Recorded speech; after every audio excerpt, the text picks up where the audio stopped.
Hello everyone, this is the last part video on solid state chapter. In this we will look at the electrical and magnetic properties of solid substances. Now talking about the electrical conductivity of solids, we will broadly divide the substance into these three categories. One is conductors. For us, conductors are typically the metals which will have high range of conductivity, typically in the range of 10 power 6 to 10 power 8 ohm inverse meter inverse, that is the unit for the conductivity. And they would allow usually the conductors, right, they would allow the electric field to easily propagate through it.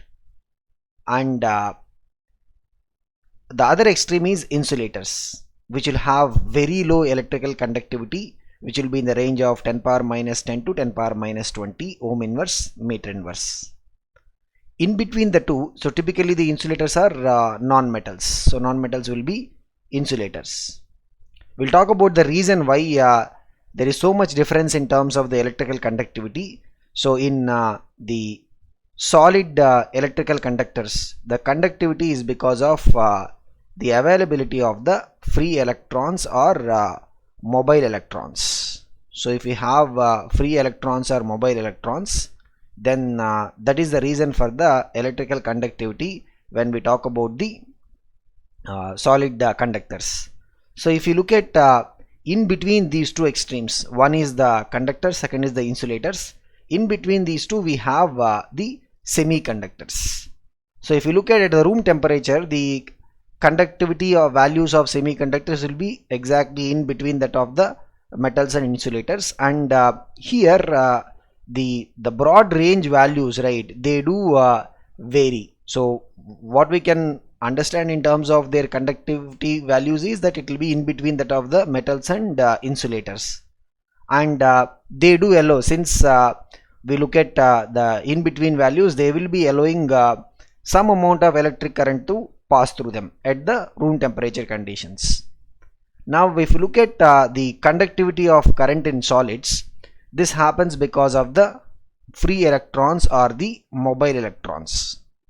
Now metals will have, if you look at the metallic bonding, the metals will have the electrons which can easily come out of the metal, which we call as the reason for the metallic bonding. In case of the metals, these free electrons or mobile electrons, they will be able to move easily when an electric field is applied. So whenever an electric field is applied, these electrons will be able to move under the influence of the electric field, and that is the reason for the high conductivity in case of the metals. Whereas in case of non-metals, since non-metals they predominantly will have a covalent kind of an bonding, these free electrons or mobile electrons will not be available for the non-metals. So that is the reason why what we see is for the non-metals the conductivity values will be very low. And in between, if you look at the semiconductors, they would be having some concentration of these free electrons or mobile electrons, and that is what will give rise to the intermediate properties for the semiconductors. So why we are particularly talking about the semiconductors? In fact, in physics plus 2, right, we'll have a complete chapter itself on semiconductors because of their important application in various electronic devices. Like if you look at the resistors, capacitors, inductors, we will call them as electrical devices. These are the parts or the components of the electrical circuits. There are some electronic devices like transistors, diodes. They will be part of the the electronic circuits, and we'll talk about the semiconductors particularly. But the reason for conductivity in case of the solids is because of the free electrons or mobile electrons.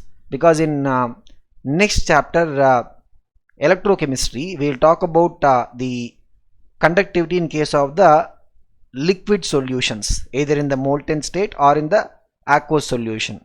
There we will be learning that in case of electrolytes, the conductivity will be because of the movement of the ions.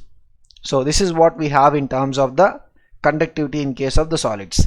Since the metals will have large number of these free or mobile electrons, for them the conductivity values will be high. Non-metals, they will have almost no free electrons, so there is a reason why they have very less conductivity values. Now, one of the popular theories that explains the conductivity variation between the metals, insulators and semiconductors is the theory of the energy band concept. So what is this energy band theory? If you look at the electrons which can take part in conduction, so they would be requiring some level of energy for them to be able to conduct current. So that is what we will be calling as the conduction band. And as we can see that the conduction band energy levels are given within red box over here. And the electrons in the valence shell, because remember even the valence shell, all the electrons will not be having the same amount of energy, because energy will be decided by both the principal quantum number and the azimuthal quantum number. So the valence band of electrons, they will have some amount of energy. So if the conduction band and the valence band overlap, means some of the electrons at the room temperature itself are able to possess the energy required for the conduction, and that is what we will be observing in the case of the metals. Whereas if you look at the insulators, the conduction band and valency band, so the valency band of electrons and the conduction band, we see a large difference, and this difference is what we call as forbidden zone. In case of the semiconductors, there will be a gap, there will be energy gap between the valence energy level and the conduction band, but the energy gap will be small. As a result of it, what happens is, even at room temperature, we will see some electrons, they will be able to absorb additional energy because of thermal collisions and be able to go and occupy the conduction band. And if we increase temperature, what would happen is, this is a difference between semiconductors and conductors. In case of semiconductors, what is observed is increasing temperature rate will make more and more of these electrons to get energy and get into the conduction band. So as a result of it, the number of free electrons is going to increase. So the number of free electrons is going to increase, and because of this, what we see is the conductivity values will be increasing. So in case of semiconductors, the conductivity values will be increasing because more thermal energy will be able to make more number of electrons to come to the conduction band. And this is a point where semiconductors will be differently behaving from the metals or conductors, because in case of metals, what is observed is increasing temperature rate will actually reduce the conductivity. So at low temperature, we will have better conductivity, and we have the concept of what we call as superconductors. So superconductors are theoretically supposed to offer zero resistance, so that will happen at a very low temperature. So this is about the energy band theory, which explains the three types of conducting materials in the solid state: metals, semiconductors, and then insulators. Now if you look at the semiconductors particularly, because we said there is a lot of importance with regard to their applications, the semiconducting material, if you look at the intrinsic semiconductors, so there are two types of semiconductors which we'll talk about. One is intrinsic and other will be extrinsic. So intrinsic semiconductor will be typically the 14th group elements like a silicon or germanium. So if you see the silicon, it will be present in a three-dimensional polymeric structure, where each silicon atom will be bonded to 4 more silicons. So what we see is 4 covalent bonds. Now there are no free electrons or mobile electrons as such, so we are just focusing on, one silicon atom which is bonded to 4 others. So there are no free electrons or mobile electrons, but then how the semiconductors will be able to conduct? So what happens is at any temperature, because of the thermal collisions between the particles, some of the electrons will be able to come out of their places. So if an electron comes out of the place, then what will be the outcome? The outcome will be the electron is coming out of its place, means the position where the electron has come out will be leaving an electron deficit site, which we will be calling as an hole. So the phenomena of electrons coming out of their places will be creating what we call as electron hole pairs. So it will be creating electron hole pairs. So what is a hole? Basically, hole is the place previously where electron used to reside, and that represents what? Deficiency of electron. Now for the idea of understanding how the electrical conductivity happens in semiconductor, right, we can think of the hole like an electron deficit site or the positive site. We can think of it like that. Now if we apply an electric field towards let us say towards the right side here, then as per the conductivity phenomena, the negative charge particles will be going opposite direction to electric field, and positive charge particles will be going towards the electric field. So this is something that you will be learning in physics. So any charged particle which is negative will move in opposite direction to electric field. Positive charge will be moving in the same direction as the electric field. So if you see, the electrons will be moving in this way, they will move towards the left side, and the holes will be moving towards the right side. Holes moving means actually the holes will not move.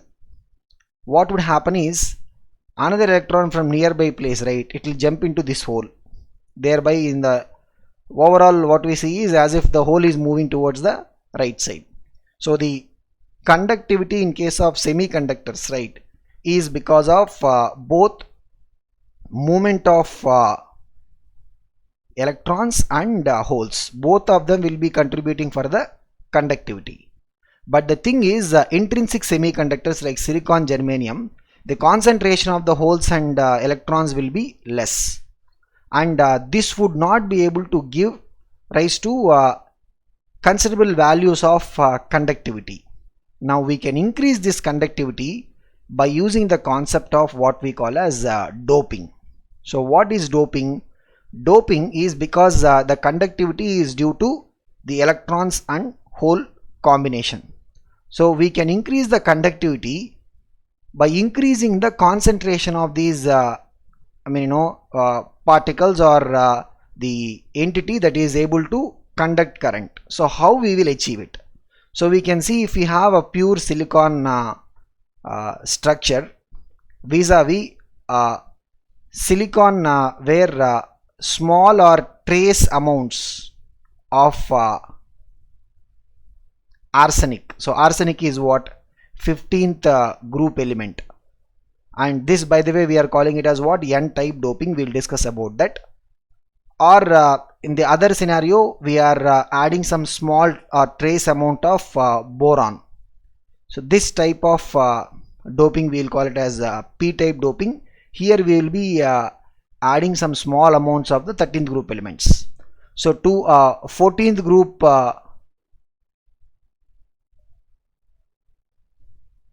substance like a silicon or a germanium, if we are adding small amounts of arsenic, then or antimony, we will be calling it as what? N-type doping. If we are adding small amounts of 13th group elements like boron or gallium or indium, we will call it as what?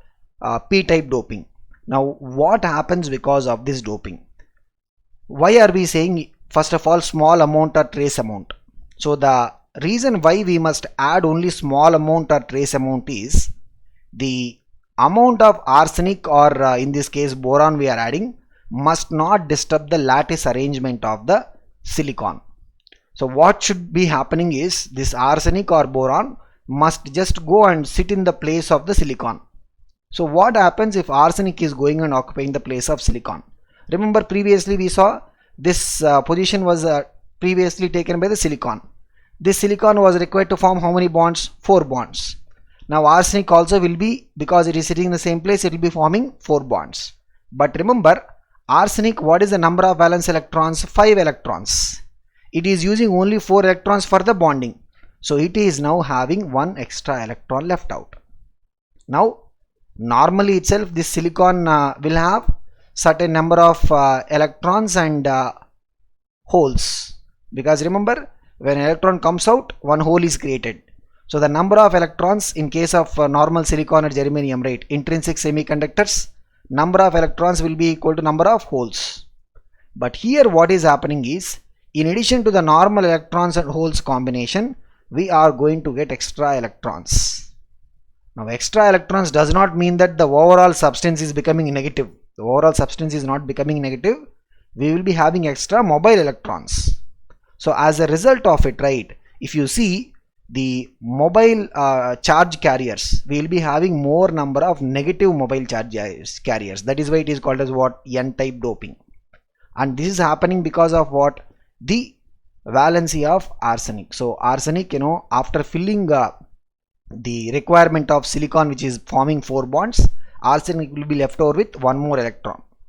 Now let us see what is going to happen if we are keeping 13th group element in small amounts added to a silicon or a germanium. So here the boron is sitting the place of the silicon. Now boron is expected to form how many bonds? 4 bonds. But boron has only got 3 valence electrons. So it is forming a bond here, here it is forming a bond here. And this side boron is not able to contribute electrons. Now when boron is not able to contribute electron, what is going to happen? There is going to be hole. So there is an electron deficit site. Previously when the boron place was taken by silicon, there are 2 electrons in that bond, but now only there is 1 electron, means there is an electron deficit site. So as a result of it, normally if you look at silicon, it is having electrons and hole pairs. In addition to that, it is able to give rise to what? New holes. So the overall positive charge carrier sites will be what? More. That is why it is called as what? P-type doping. So we have the intrinsic semiconductors, which will be having relatively low value of conductivity. We can increase this by either adding a small amount of 15th group element. In that case we will call it as N-type doping, or we can add small amount of 13th group element. In that case we will call it as what? P-type doping. And both the phenomena will be able to increase the conductivity of the semiconducting material. And if you look at the applications of the semiconductors, they are very important, and that is why we'll anyway study about this in very much detailed in semiconductors and electronic devices chapter. So if you look at broadly from the semiconducting materials, right, we will be creating diodes and transistors. So these are the two main type of electronic device components that will be creating based by using the semiconducting material. So diodes will have PN junction diode, that is the common diode that we will be studying, and there will be transistors which will be PNP transistors or NPN type of transistors. Diodes are used in various applications like photovoltaic cells, solar panels,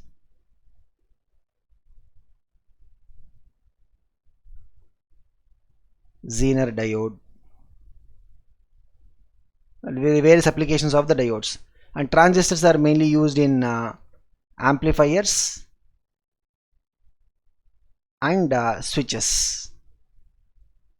So these are the applications of the transistors. So we have really important applications of the semiconducting materials in terms of these electronic devices, and these things you will be studying in very much detail in the semiconductors and electronic devices chapter. There you will be even understanding about how these diodes are going to work, and how the transistors are going to work, how amplifier will be functioning, and how even switch will be functioning. Now looking at the other part of the properties of the solids, which is the magnetic properties. Now this is area that you will be touching upon in the chapter called as magnetism in matter. So in physics you have a chapter called as magnetism in matter. There you will talk about how the matter will get magnetic properties, what are the different types of materials in terms of their magnetic properties. So whatever we are seeing in very brief manner over here, right, you will be learning those things in a lot more detailed fashion in this magnetism in matter chapter. Okay, so but let's just look at what is the reason for the magnetism in matter. So if you look at fundamentally every substance is made up of molecules, and molecules are made up of atoms. So at an atomic level, if you see, there are orbits with unpaired electrons. If you have orbits with unpaired electrons,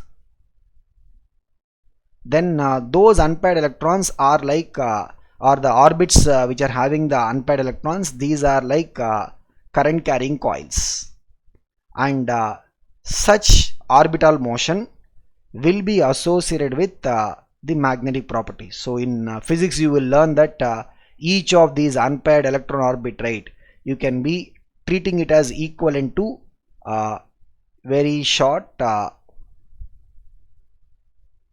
magnet. So each of these unpaired electron orbit, we can treat it like what? A very short bar magnet. So we will define magnetic moment. We will be defining magnetic moment for these electron orbits.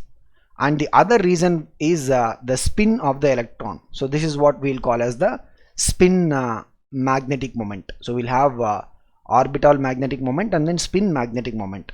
So because of the direction of spin of the electron, we will be having the magnetic moment associated with it, which is what we call as the spin magnetic moment. So for the matter, the magnetic properties come because of the electron orbital motion for the orbits where we have unpaired electrons, and the spin of the electron because of the direction of the spin. So these are the reasons for the magnetism that is associated with the atoms. And the magnetic properties associated with the atoms, they will result in magnetic properties of the entire matter. So if you look at the overall magnetic properties, based on that we will be classifying the substance into these 5 prominent categories. So one is paramagnetic substances. We will see how we are going to classify them and even examples. From the competitive examination point of view, right, the examples are very important, because in physics, while you learn about magnetism matter, about the properties mostly, you will not be touching upon the examples. So in chemistry solid state, if at all we are getting question on the magnetic properties, we may get questions on the examples. So what are the examples of the paramagnetic substances? What are the examples of the diamagnetic? What are the examples of the ferromagnetic? And the fourth category is anti-ferromagnetic. And the fifth one is ferrimagnetic.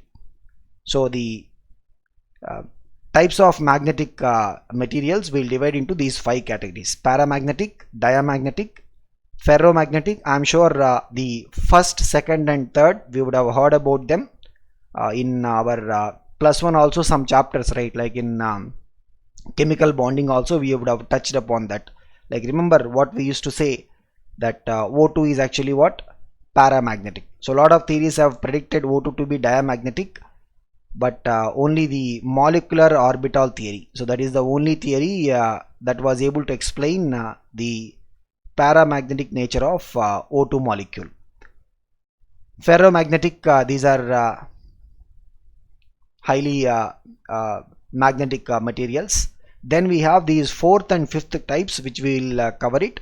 These are very much similar to ferromagnetic, but there will be some differences. So what are these 4th and 5th? Anti-ferromagnetic and then ferrimagnetic. So let us look at what are these types of magnetic materials. First one, diamagnetic substances. They basically will come when the individual atoms, they have no unpaired electrons. So when the diamagnetic substance will be arising, when the individual atoms or molecules, they are having no unpaired electrons, means all their electrons are basically paired. So if you look at the examples, right, TiO2, NaCl, benzene, all of them the electrons will be already paired. They will not have any unpaired electrons. And these substances, when we keep them in any external magnetic field, they will be weakly repelled by the external magnetic field.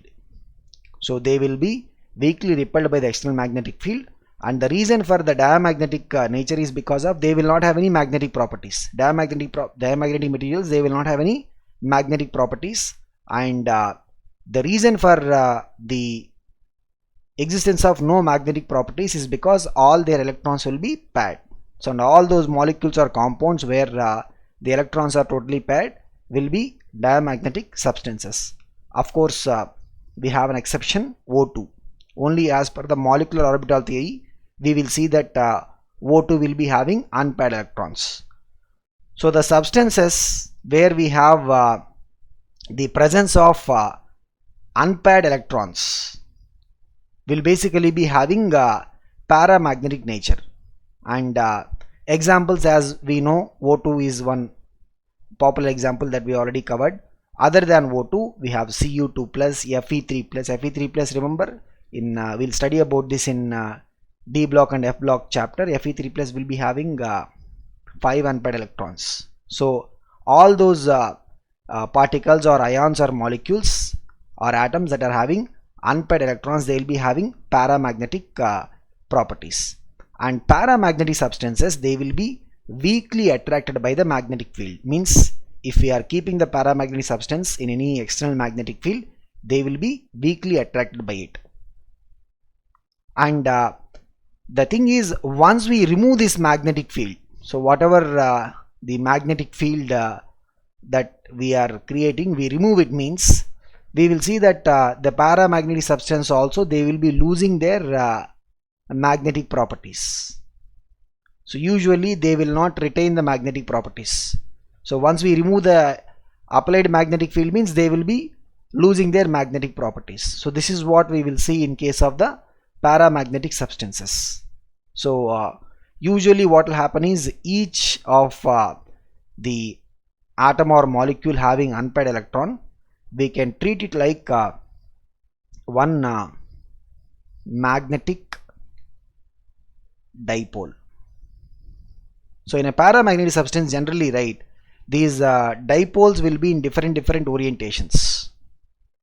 The dipoles will be in different orientations.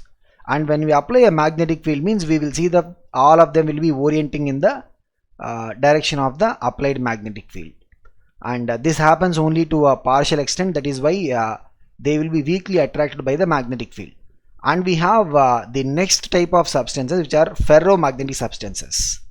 What happens in ferromagnetic substances is, here also we will have the atoms having unpaired electrons, but unlike the paramagnetic substances, in these what we will see is, the groups or regions where we will have a collection of atoms or particles having their dipole moment in the same direction, the magnetic moment in the same direction. So we'll have these groups, which we will call as domains. We'll have domains or regions where within a particular domain we will see that all these particles having magnetic moment, right, they will be having the same orientation.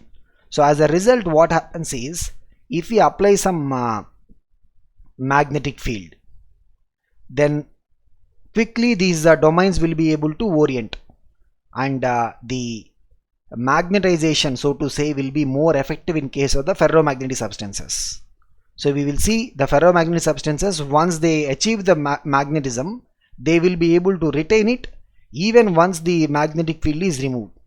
And this high level of magnetization happens because of the existence of domains. So what are domains? Domains are basically the regions where in that particular region, the atoms or molecules or ions having that magnetic moment, they will be in the same orientation. In paramagnetic, what we saw, each and every atom or molecule will be having these magnetic moments in random directions. And what we generally see is, even a ferromagnetic substance, if we keep on heating it, above a temperature which we will call, by the way, as Curie temperature. So what is the temperature? Curie temperature is the temperature we will talk about. If you heat it above the Curie temperature, right, these domains will be broken completely, and what we see is ferromagnetic substance becomes what? Paramagnetic. So above the Curie temperature, the domains will be fully broken and the ferromagnetic becomes what? Paramagnetic substance. Examples of the ferromagnetic are what? Iron, nickel, and chromium oxide. So generally cobalt, iron, nickel, and chromium oxide, CrO2, all these are the examples of the ferromagnetic substances. So as I said, for us, right, the concept of how the properties are coming may not be that much important from chemistry point of view. We will be more interested in which materials are having the ferromagnetic properties. That's why, we need to focus on the examples. Then the other two which I said are related to the ferromagnetic are anti-ferromagnetic substance and ferrimagnetic substance. What is it? We'll just take a look at the definitions of them, then we'll see what is the relation between these two and ferromagnetic. Anti-ferromagnetic, right, these are supposed to possess the magnetic properties anywhere between paramagnetism and ferromagnetism, but actually they will be possessing zero magnetic moment. So anti-ferro, it's like, just exactly, ferro has got the highest, anti-ferro will have what? Least. It will be possessing almost zero net magnetic moment. And the examples of the anti-ferromagnetic are what? MnO, Mn2O3 and MnO2. So the manganese oxides. We'll see what is the ferrimagnetism. Ferrimagnetism, this is also expected to have large magnetism, but it will be having very small net magnetic moment. Examples of the ferrimagnetic substance is Fe2O3. So we'll see what is the reason why anti-ferromagnetism or anti-ferromagnetic substances, they are having zero magnetic moment, and ferrimagnetic, while we expect them to have large value, they end up having very small net magnetic moment. So what is happening in the case of ferromagnetism? So ferromagnetism, we are able to achieve very high magnetization, ferromagnetic substances. So what is happening there is not happening in the case of anti-ferromagnetic or ferrimagnetic. So if you see the fundamental difference between these three types, in ferromagnetic, once we apply a magnetic field, what we are observing is all the domains will keep getting the same orientation. So that is the reason why the intensity of magnetization or the substance is going to be magnetized heavily. That is what is happening in the case of the ferromagnetic. Now let us see anti-ferromagnetic, which is B. What is happening in the B? If you see, if half of the orientation is happening in one direction, the other half is happening exactly in the opposite direction. So if half of these regions are oriented in one way, the other half of the regions are oriented in the other way. So here also we have those regions, but if half the regions are oriented in one direction, means other half is exactly in the opposite direction. So net what is going to happen? The net magnetic moment is going to become what? Because magnetic moment, you will be learning about this in physics, it is not a scalar quantity, it is a vector quantity. It has got direction. So if you have two quantities having same magnitude but opposite in direction, the resultant of them is going to be what? Zero. So that is what is happening in the anti-ferromagnetic substances. Now ferrimagnetic, what happens is, some regions are orienting in one way, others are orienting in the opposite direction, but here the orientation in one way and orientation in opposite direction, they are not cancelling each other. We can see, just for the diagrammatic representation sake, what we are giving here, 4 of them are oriented in one way, 4 regions, 2 regions are oriented in the other way. So here we will have some small value for the net magnetic moment in comparison to what? In comparison to the ferromagnetic. So ferromagnetic is having what? It is having large magnetic moment. Anti-ferromagnetic is having what? Almost zero net magnetic moment. Ferrimagnetic is having small net magnetic moment. So this is the relation between ferromagnetic antiferromagnetic and then ferrimagnetic. And as I have said before, for all these types of magnetic materials, we need to remember the examples of it. So this is about the electrical and magnetic properties of matter, and with this we have completed the solid state chapter. So you need to look at the areas of lattice types, radius relations, density, and formula of the compound. These are the areas of the numerical scope where we can get numerical kind of questions. For the theory, you can look at the packing of the particles to get different types of closed packing arrangements, and the questions on Bravais lattice types, and then the defects and the electrical and magnetic properties of the solid substances. So just go through that and make sure you do a lot of practice on the questions especially.